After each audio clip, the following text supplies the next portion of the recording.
வணக்கம் ட்ரேடர்ஸ். இன்னைக்கு வந்து நம்ம 31ஆம் தேதி ஜனவரி மார்க்கெட் ஓட அனாலிசிஸ் தான் நம்ம பார்க்க போறோம். அதுக்கப்புறம் 1ஆம் தேதி பிப்ரவரிக்கு மார்க்கெட் என்ன நடக்கும் அப்படிங்கிறது பார்க்க போறோம். கரெக்ட் 1ஆம் தேதி பிப்ரவரி சனிக்கிழமை மார்க்கெட் ஓப்பன் அண்ட் இந்த மார்க்கெட் ஸ்பெஷலா ஓப்பன் எதனாலனா பட்ஜெட் காரணமாக. இது வந்து என்எஸ்சியும், பிஎஸ்சியும் ஏற்கனவே வந்து நியூஸ் ரிலீஸ் பண்ணிட்டாங்க. நாளைக்கு சனிக்கிழமை கண்டிப்பா மார்க்கெட் ஓப்பன். ஸோ இது வந்து முக்கியமான விஷயம். நீங்க வந்து ஞாபகம் வச்சுக்கோங்க. யூசுவலா சனி, ஞாயிறு லீவு தான். அண்ட் நாளைக்கு வந்து மார்க்கெட் ஓப்பனா இருக்கு. ஸோ இந்த இன்ஃபர்மேஷன் ரொம்ப முக்கியம். அண்ட் இதுக்கான காரணம் என்ன? ஏன் இந்த மார்க்கெட் மூவ் ஆயிருக்கு அப்படிங்கிறதுக்கு காரணம் மார்க்கெட் ஓப்பனா இருக்கிறதுனா, பட்ஜெட் மட்டும் தான் இதுக்கான காரணம். ஸோ நாளைக்கு பட்ஜெட் இருக்குங்கிறனால, சனிக்கிழமை நாளைக்கு மார்க்கெட் ஓப்பன். அண்ட் நேத்த பொறுத்தளவு மார்க்கெட் எப்படி மூவ் ஆயிருக்கு அப்படின்னு பார்த்தீங்கன்னா, நேத்து ஆல்மோஸ்ட் மார்க்கெட் இந்த இடத்துல இருந்து நமக்கு ஒரு 1% கொஞ்சம் கீழ இறங்கி, அதுக்கப்புறம் பார்த்தீங்கன்னா 1.5% மூவ் ஆயிருக்கு. ஸோ 1.5% ஒரே நாள்ல மூவ் ஆனது, கடந்த ஒரு 20 நாளைக்கு அப்புறம் இதுதான் முதல் நாள். அண்ட் இந்த ஆங்கிள் பார்த்தீங்கன்னா, கொஞ்சம் ஸ்டீப்பா தான் இருக்கு. ஆல்மோஸ்ட் ஒரு 26 டிகிரி இருக்கு. அப்படிங்கும்போது, ஒரு டீசென்ட்டான ஒரு இன்கிரிமெண்ட் தான் இது. ஒரு நல்ல ட்ரெண்டிங் மார்க்கெட் தான். அண்ட் இந்த ட்ரெண்ட் ஏன் இம்பார்ட்டன்ட் அப்படின்னு கேட்டீங்கன்னா, 23,500ங்கிறது ஒரு பயங்கரமான ஒரு பேரியர். இது நம்ம வந்து ரொம்ப நாளா இந்த இடத்துல உங்களுக்கு பார்த்தீங்கன்னா தெரியும். ஸோ இந்த இடத்துல இந்த 23,400ம், 23,500ம் ரொம்ப பெரிய பேரியரா இருந்துச்சு. இந்த பேரியர வந்து ஃபர்ஸ்ட் டைம் மார்க்கெட் வந்து டெஸ்ட் பண்ணியிருக்கு. பிரேக் பண்ணல. ஓரளவு அந்த ரேஞ்ச்ல தான் இருக்கு. ஸோ இது எவ்வளோ நாள்ல பிரேக் பண்ணியிருக்கு அப்படின்னு கேட்டீங்கன்னா, கடந்த 13ஆம் தேதிக்கு அப்புறம். பாருங்க 13ஆம் தேதியோட மேக்ஸிமம் எவ்வளோ இருந்துச்சு அப்படின்னா, 12ஆம் தேதியோட மேக்ஸிமம் எவ்வளோ இருந்துச்சு அப்படின்னு கேட்டீங்கன்னா, உங்களுக்கு வந்து பார்த்தீங்கன்னா 23,418. ஸோ முதல் தடவ இது எல்லாத்தையும் பிரேக் பண்ணி, மார்க்கெட் அங்கருந்து ஒரு 100 பாயிண்ட் மேல ஏறி, மூ 23,530 போய் முடிஞ்சிருக்கு. அண்ட் இது வந்து ரொம்ப நல்ல ஒரு இன்கிரிமெண்ட் தான். ஸோ என்னன்னா, கடந்த 27ஆம் தேதியிலேருந்து மார்க்கெட் இன்கிரிமென்ட்டா மேல போயிட்டே இருக்கு. ஸோ நாளைக்கு வந்து குரோ ஆறதுக்கு சான்சஸ் இருக்கு. ஏன் குரோ ஆனா நல்லது அப்படின்னு என்கிட்ட கேட்டீங்கன்னா, நான் வந்து இப்போ 1 இயர் கேலண்டர் எடுத்து உங்களுக்கு காமிக்கிறேன். ஸோ நம்மளோட ஆல் டைம் ஹை பார்த்தீங்கன்னா, செப்டம்பர் 27ஆம் தேதி. So market almost all time ஹைல இருந்து 27ஆம் தேதிக்கு முன்னாடி பார்த்தீங்கன்னா, 13ஆம் தேதி வரைக்கும் 10% மைனஸ்ல இருந்துச்சு. அதுக்கப்புறம் 13ஆம் தேதியிலருந்து 24ஆம் தேதிக்குள்ள 12% டிக்ரீஸ் ஆயிடுச்சு. ஸோ இப்பயும் பார்த்தா, நம்ம வந்து ஆல் டைம் ஹைலருந்து 10% கம்மியா தான் இருக்கோம். அப்போ எப்படின்னா, இன்னொரு 4, 5 மாசம் ஆகும் இந்த ஆல் டைம் ஹை ரீச் பண்ண. அப்படிங்கிறனால, மார்க்கெட் வந்து அப்புறம் இந்த வருஷம் குரோவே ஆகாது. இத விட கம்மியா கீழ போயிடுச்சுன்னா, மார்க்கெட் இதுக்கு மேல இந்த வருஷம் ஆல் டைம் ஹைய கிராஸ் பண்ணதுக்கு வாய்ப்பில்ல. ஏன்னா, ஒவ்வொரு வருஷமும் நிஃப்டி 50 கடந்த ஒரு 3 வருஷம் கோவிடோட 2ண்ட் வேவ்க்கு அப்புறம் பார்த்தீங்கன்னா, நிஃப்டி 50 ஒரு வருஷமும் ஹையஸ்ட் பாயிண்ட் போயிட்டுருக்கு. அப்படின்னா, இந்தியால இருக்க அந்த டாப் 50 கம்பெனிஸும் சேர்ந்து ஒரு வருஷமும் ஹையஸ்ட் போறாங்க. ஸோ இது எக்கனாமிக் குரோத்ன்னு சொல்லுவாங்க. ஸோ நிஃப்டி 50 மட்டும் வேல்யூ இன்கிரீஸ் பண்ணல. எக்கானமியே குரோ ஆகுதுன்னு. அப்ப இந்த வருஷம் எக்கானமி குரோ ஆகலைன்னா, இது ஒரு பெரிய பிரஷர்ல இருக்கும். ஏன் எக்கானமி குரோ ஆகல அப்படிங்கிறது. ஏன்னா இந்தியா வந்து ஒரு குரோயிங் ஃபேஸ்ல இருக்கு. ஸோ அப்படிங்கிறனால, நமக்கு வந்து நிஃப்டி 50 23,500 கிராஸ் பண்ணது நமக்கும் ட்ரேடர்ஸ்க்கும் நல்லது. அதே மாரி இந்தியன் எக்கானமியும் ஒரு பாசிட்டிவான ஃபேஸ்க்கு வந்திருக்குன்னு அர்த்தம். அண்ட் நான் வந்து இப்போ வந்து 15 மினிட்ஸ் கேண்டில் எடுத்துக்கிறேன். ஸோ இப்ப பார்த்தோம்னா நிஃப்டி 50 நேத்து ஆரம்பிச்சப்போ, ஆல்மோஸ்ட் 23,100லேருந்து ஆரம்பிச்சுச்சு. 170லேருந்து மார்க்கெட் மேல போயிட்டு டெஸ்ட் ஆயிட்டு. அண்ட் இந்த மறுபடியும் பார்த்தீங்கன்னா, ஃபர்ஸ்ட் டைம் மேல போயிட்டு திருப்பி கீழ வந்துச்சு பாருங்க. இந்த பாயிண்ட் தான் நேத்து வந்து ஒரு பெர்ஃபெக்ட்டான என்ட்ரி பாயிண்ட். ஸோ இந்த இடத்துல நம்ம ஒரு லாங் பொசிஷன் எடுத்திருக்கோம் அப்படின்னா, சூப்பரா நம்ம வந்து ஆல்மோஸ்ட் நான் வந்து எவ்வளோ வச்சிருந்தேன்னா, 23,500 வரைக்கும் வச்சிருந்தேன். ஸோ 23,500க்கு அப்புறம் ப்ராஃபிட் புக் பண்ணிட்டேன். ஸோ இந்த ஃபர்ஸ்ட் டைம் வந்து எப்படி இந்த ரெட் கேண்டில் வந்துச்சோ, ஃபர்ஸ்ட் டைம் 23,500 டெஸ்ட் பண்ணிட்டு, இங்க ஒரு புல் பேக் வந்துச்சோ, அதுவரைக்கும் ப்ராஃபிட் புக் பண்ணிட்டேன்.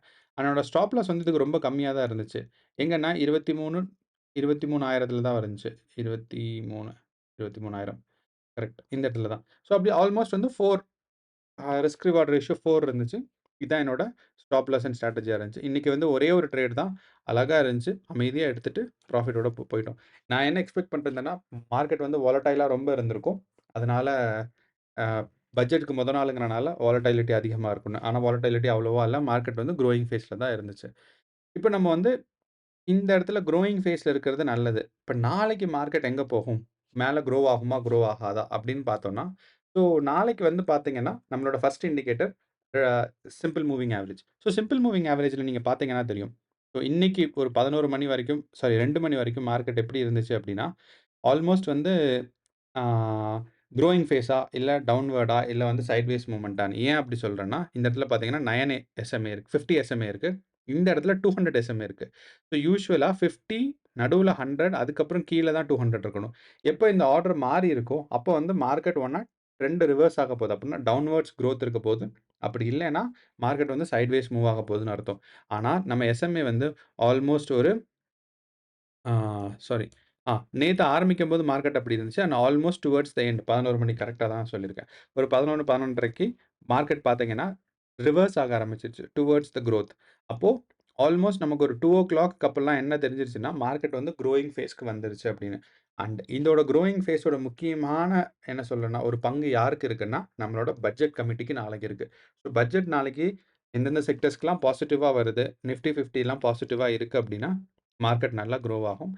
ஸோ நாளைக்கு மார்க்கெட் நீங்க ட்ரேட் பண்றதா இருந்தா, நீங்க கேர்ஃபுல்லா ட்ரேட் பண்ணணும். ஏன்னா, லைக் ரொம்ப வாலடைலா இருக்கிறதுக்கான வாய்ப்பு இருக்கு. ஏன்னா, பட்ஜெட் வந்து ரொம்ப ஸ்ட்ராங் நியூஸ். ஒரு ஒரு நியூஸ் வரும்போதும், ஒரு ஒரு பட்ஜெட், ஒரு ஒரு நியூஸ் வரம்போதும், மார்க்கெட் வந்து மேல போறதுக்கு இருக்கு. எனக்கு தெரிஞ்சு பட்ஜெட் வந்து ஆல்மோஸ்ட் ஒரு 10:30, 11:00 போல நிர்மலா சீதாராமன் வந்து அனவுன்ஸ் பண்றாங்க. அது ஒரு 2 1/2 மணி நேரம் ப்ரொசீஜர் நடக்கும். ஸோ லைவ் நெறைய டிவில போடுவாங்க லைவ். அதே மாரி நெறைய யூடியூப் சேனல்ல நெறைய லைவ் போடுவாங்க.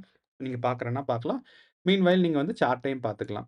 இல்ல நீங்க வந்து ஜஸ்ட் நியூஸ் அப்சர்வ் பண்ணி சார்ட்ட வாட்ச் பண்றனாலும் பண்ணலாம். நாளைக்கு ரிஸ்க். ஸோ நாளைக்கு நான் என்ன பண்ண போறேன்னா, நான் மோஸ்ட்டா பட்ஜெட் தான் வாட்ச் பண்ண போறேன். ஏன்னா, நம்ம இந்த நாளைக்கு பட்ஜெட் வாட்ச் பண்ணா தான், அடுத்த ஒரு 1 மாசத்துக்கு மார்க்கெட் எப்படி மூவ் ஆகுதுன்னு பிரெடிக்ட் பண்ண முடியும். இந்த ஃபுல் வருஷமும் எந்தெந்த செக்டர்லாம் குரோத்ல இருக்க போதுங்கிறத ஒரு ஐடியா கிடைக்கும். ஸோ, நீங்க நாளைக்கு ட்ரேட் எடுக்கிறத விட, பட்ஜெட் வாட்ச் பண்றது கொஞ்சம் முக்கியம். அண்ட் சப்போஸ் ஏதாவது ஒரு நல்ல நியூஸ் இருக்குன்னா, நீங்க இந்த பக்கம் வந்து ட்ரேட் எடுக்கலாம். அதாவது மார்க்கெட் நல்லா மேல போகுது அப்படின்னா. ஸோ அண்ட் நாளைக்கு வந்து நீங்க கண்டிப்பா 23,500 பிரேக் பண்ணா ட்ரேட் எடுக்கலாம். அதே மாரி லோவர் சைடு வந்துச்சுன்னா, நீங்க ஒரு 23,000 பிரேக் பண்ணா நீங்க ட்ரேட் எடுக்கலாம். ஸோ மார்க்கெட் 23,000க்கு கீழ போகாது.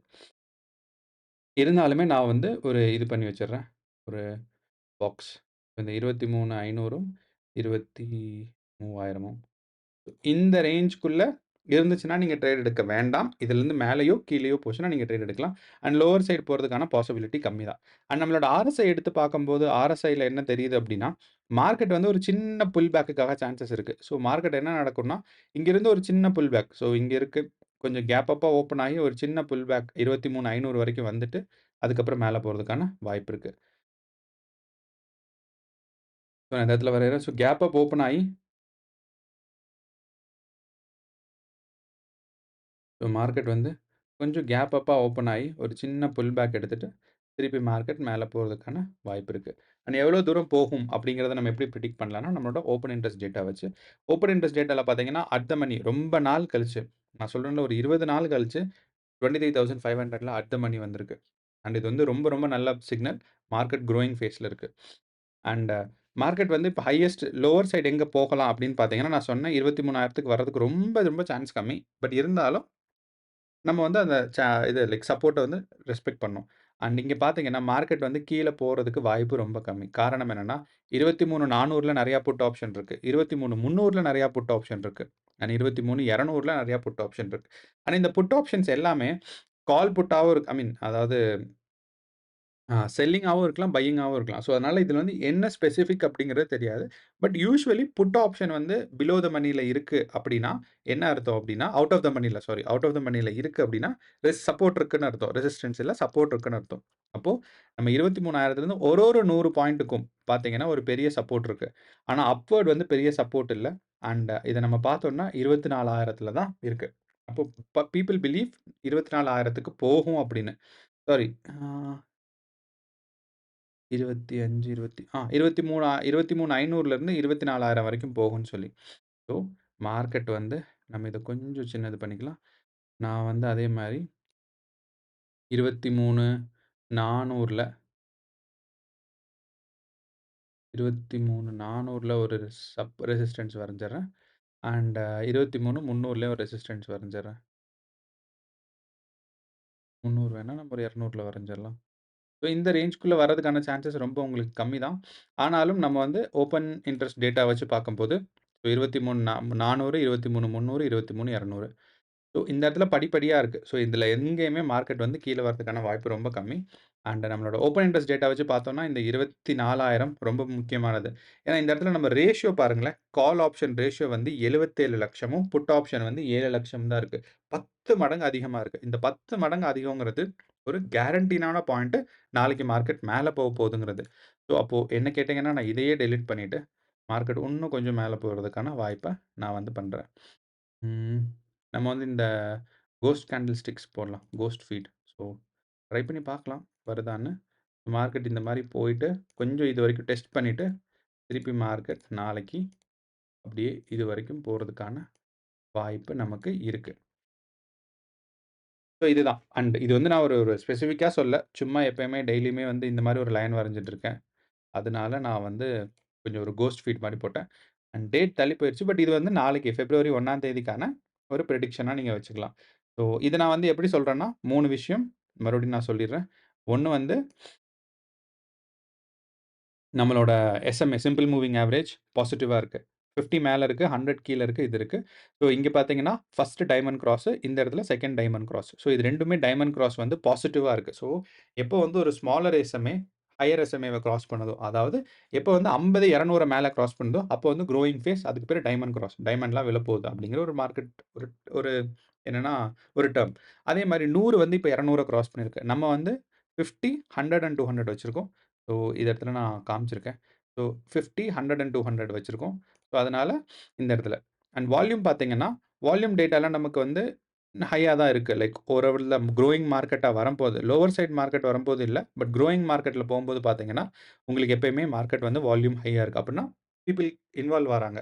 நெறைய ட்ரேட்ஸ் அங்க பிளேஸ் ஆக போகுது. அண்ட் SMA ஐ மீன் நம்மளோட RSI வச்சு பார்க்கும்போது ஒரு சின்ன புல் பேக்கான வாய்ப்பு இருக்குன்னு சொல்லலாம். ஏன்னா நேத்தும் ஆல்மோஸ்ட் இந்த இடத்துல தான் இருந்துச்சு. ஆனா நம்ம புல் பேக் எடுக்காம மார்க்கெட் குரோ ஆயிட்டு தான் புல் பேக் ஆச்சு. அண்ட் நீங்க பார்த்தீங்கன்னா, நேத்து லோவர் சைட் 45 தான் போயிருக்கு. அப்படின்னா மார்க்கெட் வந்து குரோயிங் ஃபேஸ்ல இருக்குன்னு அர்த்தம். ஸோ இது. அடுத்து நம்மளோட ஓப்பன் இன்ட்ரெஸ்ட் டேட்டாவும் என்ன சொல்லுதுன்னா, கீழ வந்து சப்போர்ட் நெறையா இருக்கு. ரெசிஸ்டன்ஸ் எதுவும் இல்ல. அப்படின்னா மார்க்கெட் வந்து 24,000க்கு குரோ ஆறதுக்கு நெறைய சான்ஸஸ் இருக்கு. நாளைக்கு 1000 பாயிண்ட் மூவ் ஆச்சுன்னா, சூப்பரான மார்க்கெட். ஸோ இருந்தாலும் நான் பெஸ்ட் அட்வைஸ் என்ன சொல்லுவேன்னா, நீங்க வந்து நிஃப்டி நிஃப்டி சார்ட் பார்க்கறது மட்டும் இல்லாம, நம்மளோட என்ன சொல்லலாம்னா, பட்ஜெட்டையும் சேர்த்து பார்த்தீங்கன்னா ரொம்ப நல்லது. ஸோ பட்ஜெட்டோட லைவ் நெறையா போகும். அதையும் பார்த்தீங்கன்னா, உங்களுக்கு நல்ல அண்டர்ஸ்டாண்டிங் இருக்கும்.